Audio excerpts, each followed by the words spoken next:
সুগন্ধা সাইবানের চিৎকারে ধড়মড় করে উঠে বসতে গিয়ে ধপাস করে ফ্লোরে আছড়ে পড়ল সুগন্ধা। একটুর জন্য ঘাড় বেঁকে যায়নি তার। কোমর ডলতে ডলতে উঠে দাঁড়িয়ে রুদ্রমূর্তি সাইবানকে দেখে তার আত্মারাম খাঁচা ছেড়ে বের হওয়ার জোগাড় হলো। ভাইজান, হনহন করে এগিয়ে এসে সুগন্ধার কবজি খামচে ধরল সাইবান। বাচ্চা কোথায়? বাচ্চা কোথায় আমার?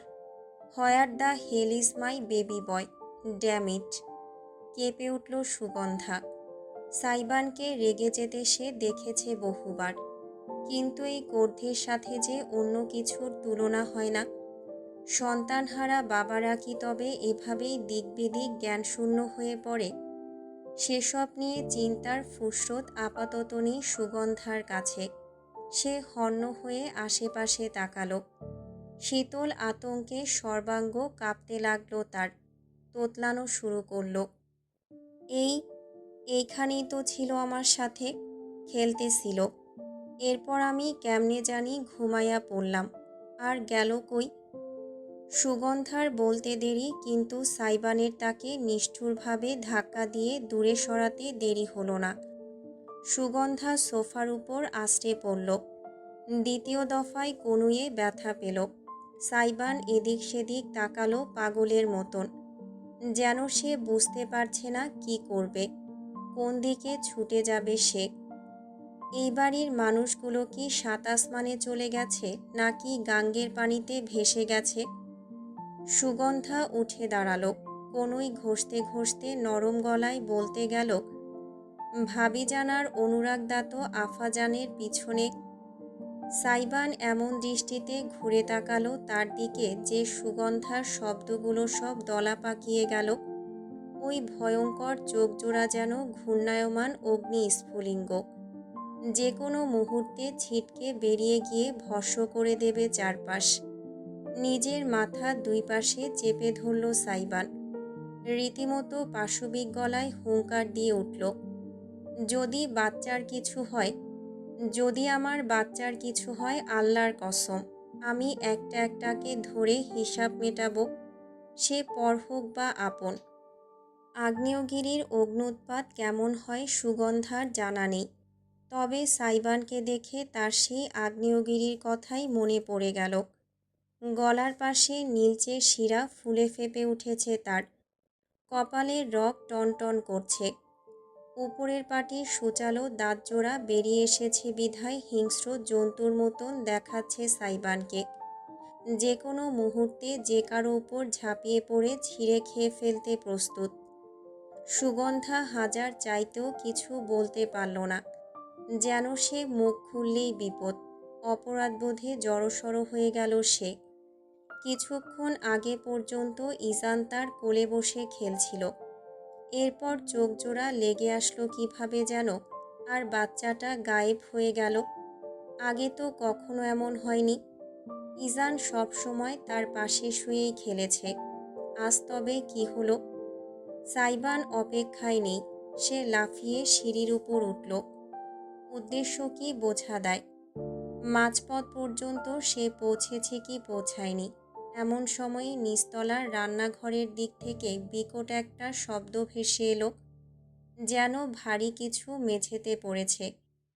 জমে গেল সাইবান এবং সুগন্ধা। উভয়ের দৃষ্টি গিয়ে পড়ল রান্নাঘরের পথে। সাইবান 5 কি 7টা সিঁড়ির উপরে ছিল। অসম্ভবভাবে সেই সবগুলো সিঁড়ির উপর থেকে ভয়ানক একটা লাফ দিয়ে সে মেঝেতে এসে ডিগবাজি খেয়ে উঠে দাঁড়ালো। হা হয়ে দৃশ্যটা দেখল সুগন্ধা, কিন্তু তার দেখার মতন গতিতে সাইবান নেই। ঝড়ের বেগে দৌড়ে সে রান্নাঘরে চলে গিয়েছে। সুগন্ধাও আর দাঁড়িয়ে থাকল না, দ্রুতই পিছু নিল। রান্নাঘরে রীতিমতো হৃৎপিণ্ড হাতে নিয়েই পৌঁছালো সাইবান। তার পদক্ষেপ থমকে গেল সহসাই। মনে হলো নিঃশ্বাস আটকে গিয়েছে। চোখের সামনে দৃশ্যটাকে স্বপ্ন মনে হলো। সমস্ত মেঝেতে ছড়িয়ে ছিটিয়ে আছে পায়েস। দুপুরে ইরাম রান্না করেছিল। দুধে ভেজা অর্ধতরল মেঝেকে বন্যার মতন ভাসিয়ে ফেলেছে। যে স্টিলের পাত্রে ছিল সেটা মেঝেতে উপুড় হয়ে পড়ে আছে। আর এই মহাযজ্ঞের কারিগর বাড়ির শাহেনশাহ বংশের চেরাগবাতি পায়েসের স্রোতে গা ভাসিয়ে বিন্দাস শুয়ে হাত পা ছুটছে। পায়েসে গোসল সারছে ঈশান। কেঁচোর মতন কিলবিল করে ছোট্ট শরীরটা গড়াগড়ি দিচ্ছে। জিভ বের করে হাত পা মেঝে চাটছে ক্ষণে ক্ষণে। ঠোঁটে বিরাট হাসি। ফোকলা মাড়িতে ওই একটুখানি সুস্রূপী দাঁত রূপার মতন চিকচিক করছে। সাইবানের উপস্থিতি টের পেয়ে উল্টো হয়ে পেটের উপর শুয়ে মাথা কাত করে তাকালো ঈশান। গোলাপি ঠোঁটজোড়া ফুলিয়ে ডেকে উঠল, গু। প্রথম কয়েক সেকেন্ড সাইবান কোনো প্রতিক্রিয়া করতে পারল না, শুধু ভ্যাবলার মতন তাকিয়ে থাকল। পরক্ষণেই মনে হলো তার শরীর থেকে সমস্ত শক্তি বেরিয়ে গিয়েছে। দেয়ালে পিঠ ঠেস দিয়ে পিছলিয়ে মাটিতে বসে পড়ল সে। বুকের ভেতর আটকে রাখা নিঃশ্বাসটা এত জোরালোভাবে বের হলো যে ক্ষণিকের জন্য শ্বাসকষ্ট উঠে গেল তার। নিজের মাথার চুল নিজের হাতে এত জোরে টেনে ধরল সে যে ব্যথা লাগলো। অস্পষ্ট স্বরে বিড়বিড় করল, ফাক ফাক ফাক। এমন সময়েই সুগন্ধা এসে ঢুকল। আর একটু হলে পায়েসে পিছল খেয়েই পড়ছিল মেয়েটা, কিন্তু কেবিনেট ধরে নিজেকে রক্ষা করল। ঈশানকে পায়েসে মাখামাখি দেখে সে আটকে উঠল। আয় হায়, কি কেলেঙ্কারি! সুগন্ধা লাফিয়ে পায়েসের বিভৎসতা টপকে ঈশানের কাছে পৌঁছালো। হাত ধরে তুলল ছোট্ট শরীরটাকে। পুরো সাদা ভূতের মতন লাগছে তাকে। সুগন্ধা ভ্রু কুঁচকে বলল, কবে থেকে হামাগুড়ি দেওয়া শেখা হইল? আগে তো 2 কদমেই পরাণ শেষ। এখন আইসা ইন্দুরের মতন আবার পায়েসের বাটিটারও হাতানো হইছে। ভাবিজান আসুক, সালিশ বসামু আমি। ঈশানকে অপরাধী মনে হলো না, বরং সাপ যেমন বিষ ছিটায় তেমন জিভ বের করে পায়েস ছিটালো সে। সুগন্ধা ভ্রু কুঁচকে ফেলল। কতটা খেয়েছে, নাকি শুধু চেটেছে? পরীক্ষা করার সময় অবশ্য সুগন্ধা পেল না। এর আগেই পেছনে ওই দানবিক অস্তিত্বটার উপস্থিতি টের পেল। অজান্তেই ঘাড়ের লোম খাড়া হয়ে গেল তার। আস্তে করে ঘুরে দাঁড়ালো। সাইবানের চেহারা আগের মতন আগ্রাসী নেই, তা এখন অতীব শান্ত। টগবগে লাভার উপর পানি পড়লে যেমন তা শক্ত কালো পাথরে পরিণত হয়, সাইবানকে ঠিক তেমনই দেখাচ্ছে। সুগন্ধা তোতলালো, আমারে মাফ কইরা দেন, আমি আমার দায়িত্ব পালন করতে পারি নাই। এখনই সব পরিষ্কার করতেছি। এরপর আপনি যা শাস্তি দেবেন আমি সব। এবারও সুগন্ধা বলা শেষ করতে পারল না। সাইবান নিঃশব্দে নিজের 2 বাহু উঁচিয়ে ধরল। ইশারা বুঝতে সমস্যা হলো না। ঈশানকে এগিয়ে দিল সুগন্ধা। সাইবান ছেলের ছোট্ট শরীরটাকে নিজের বুকে জড়িয়ে নিল। পায়েস ময়লা মাখামাখি হয়ে তার শরীরেও লেপ্টে গেল, অথচ সেসবে কোনো পরোয়া নেই তার। ঈশানকে বুকে চেপে নীরবে কিছুক্ষণ দাঁড়িয়ে থাকল সে। গুই। তার হৃদস্পন্দনের গভীরতা অনুভব করে মুখ তুলে শব্দ করল ঈশান।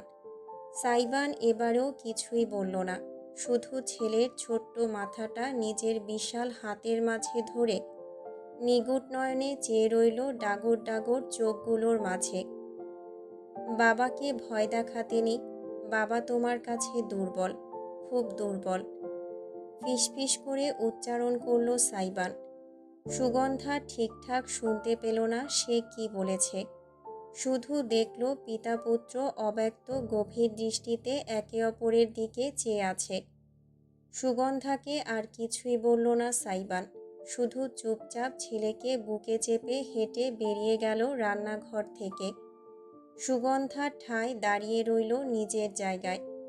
বুকের ভেতর আটকে রাখা শ্বাসটুকু অবশেষে ফেলল। ঈশানকে নিয়ে রুমে ফিরে এলো সাইবান। সমস্ত শরীর চটচটে হয়ে আছে। নিজের আর ইজানের পোশাক খুলে লন্ড্রি বাস্কেটে ফেলল সে। অতঃপর এক হাতে তোয়ালে আরেক হাতে ছেলেকে নিয়ে বাথরুমে ঢুকে গেল। গিজার থেকে প্রথমে বালতি ভরে উষ্ণ গরম পানি নিল। অতঃপর সাবধানে সিঙ্কে ইজানকে বসিয়ে ধীরে ধীরে শরীর ধুয়ে দিল। পানি পেয়েই দুই হাত ছুঁড়ে লাফাতে লাগলো ইজান। জিভ বেরিয়ে পড়ল উত্তেজনায়। খুশির ঝিলিক খেলে গেল চোখে। ইয়াগু আ সাইবানের ঠোঁটে অতি সূক্ষ্ম একটা নমনীয় হাসি ফুটল। ইজানের শরীর থেকে চটচটে ভাবটা দূর হয়ে গেলে বেবি সোপ মেখে সে শাওয়ার ছেড়ে দিল। ধোঁয়াটে হয়ে উঠল পরিবেশ। বাষ্প ছেয়ে গেল চারপাশ। সঙ্গে উষ্ণতা ভরিয়ে দিল সর্বাঙ্গ। ইজানের নাজুক শরীরটা বুকে চেপে শাওয়ারের নিচে দাঁড়ালো। এমনভাবে ধরে রাখল যেন পানি শরীরে লাগলেও মুখে না লাগে। শ্বাস প্রশ্বাস জারি থাকে। ইজান ভীষণ মজা পাচ্ছে। কাদার মতন লেপ্টে যাচ্ছে সাইবানের বুকে। নরম ত্বকের ঘর্ষণে অদ্ভুতরে একটা অনুভূতি ছুঁয়ে যাচ্ছে সাইবানকে। পানির কারণে দৃষ্টি খানিকটা ঝাপসা তার। মুখ নামিয়ে সে ইজানকে দেখল। অতঃপর তাকে তুলে কপালে নিজের ঠোঁট ছুঁয়ে দিল। কানের মাঝে মুখ নিয়ে সে গভীর গলায় বলল, আব্বু, উই। বাবা নিজেকে হারাতে পারবে, কিন্তু তোমাকে হারাতে পারবে না। ইজান কি বুঝল কে জানে। সাইবানের কাঁধে মাথা রেখে সে ভদ্র ছেলেটি হয়ে রইল। যেন পরিস্থিতির গাম্ভীর্যতা তাকেও ছুঁয়ে ফেলেছে। গোসল শেষ করে পোশাক পরে বেরিয়ে এলো সাইবান। ইজানকে বেবি লোশন মাখিয়ে জামা পরিয়ে দিতে দিতে ঘুমে একেবারে কাদা হয়ে গেল ছেলে। উষ্ণ পানিতে খেলে বেশ আরাম পেয়েছে মনে হয়, তাই এখন ক্লান্তির ঘুম। সাইবান নিঃশব্দে তাকে কাঁধে ঠেকিয়ে রুম জুড়ে হাঁটতে লাগলো। পিঠে হাত বুলিয়ে গেল। হালকা ভেজা চুল কপালে লেপ্টে আছে সাইবানের। দৃষ্টি শীতল নিক্ষিপ্ত বারান্দার দিকে। ধীরে ধীরে তার বাহুর মাঝে ইজান নরম আর ভারী হয়ে এলো। ঘুমিয়ে পড়েছে সেটার লক্ষণ। ঠিক এমন সময়েই মৃদু পদশব্দ শোনা গেল। অতঃপর রুমে প্রবেশ করল ইরাম। খুব ক্লান্ত লাগছে নিজেকে। সারিকার পিছনে এত ছোটাছুটি হয়েছে আজ যে পা ব্যথা শুরু হয়ে গিয়েছে। নিজের ওড়না সরিয়ে চুলের খোপা খুলতে খুলতে সামনে তাকিয়ে ইরাম থমকালো। জানালার কাছে দণ্ডায়মান সাইবান, তার বুকে ঘুমন্ত ইজান। দৃশ্যটা দুর্লভ, তবে নতুন নয়। এরপরও ইরামের চেয়ে থাকতে ইচ্ছে হলো। সে প্রায় মিনিট দুয়েক তাকিয়ে রইল। অথচ অবাক করা বিষয়, সাইবান একবারও ঘুরে তাকালো না। শেষমেশ নিজেই নীরবতা ভাঙল ইরাম। তুমি এলে কখন? কুচুপু খেয়েছে? সাইবান অতি ধীরে ঘুরে দাঁড়ালো। তার চোখের শীতলতা এবং ধারালো দৃষ্টি ইরামকে বিস্মিত করল। পায়েস খেয়েছে, পেট ভরে। সাইবানের ঠান্ডা গলার কথাটা হজম হলো না ইরামের। ইজানকে দুধ বাদে এখনও স্বাভাবিক খাবার দেওয়া হয়নি। ২-১ দিনের মধ্যেই শুরু করবে ভেবেছিল ইরাম। তবে পায়েসের ব্যাপারটা এলো কোথা থেকে? তার প্রশ্নের উত্তর দেওয়ার কোনো আগ্রহ সাইবানের মাঝে দেখা গেল না। সে নিঃশব্দে এগিয়ে গিয়ে বিছানায় ইজানকে শুইয়ে রাখল। চাদর টেনে ঢেকে দিল। মানে, কি বলছো তুমি আলাদিন? ইরাম এগিয়ে এসে প্রশ্ন করল, তার চোখে কৌতূহল আর আতঙ্ক। সাইবান ঘুরে এলো। মুখোমুখি দাঁড়ালো অর্ধাঙ্গিনীর। তার হিমশীতল চাহনিটা ইরামের মনোপুত হলো না। ছেলেকে নিয়ে আদিক্ষেতার কমতি নেই, আর এদিকে সেই ছেলেকে ফেলেই রঙ্গ করতে চলে যান। ৩২ বছর কি ঘোড়ার ঘাস খেয়ে বড় হয়েছেন? স্তব্ধ হয়ে চেয়ে রইল ইরাম। সাইবান অত্যন্ত রেগে আছে। তার চেহারার অস্বাভাবিক শীতলতা দেখেই বোঝা যাচ্ছে। সে কিছু বলার আগেই স্বামী তার দ্বিতীয় দফায় বলল, বাচ্চা সামলানোর মুরদ না থাকলে জন্ম দিয়েছেন কেন? স্বামীকে ঘেন্না লাগেনি তখন?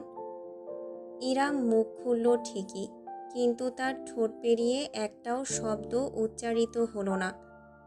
আজকাল তো শিয়াল শুধু ভয় দেখায়, একদিন এসে যখন শিয়াল সত্যি সত্যি ছোঁ মেরে নিয়ে যাবে, তখন কুমিরের কান্না কেঁদেও লাভ হবে না।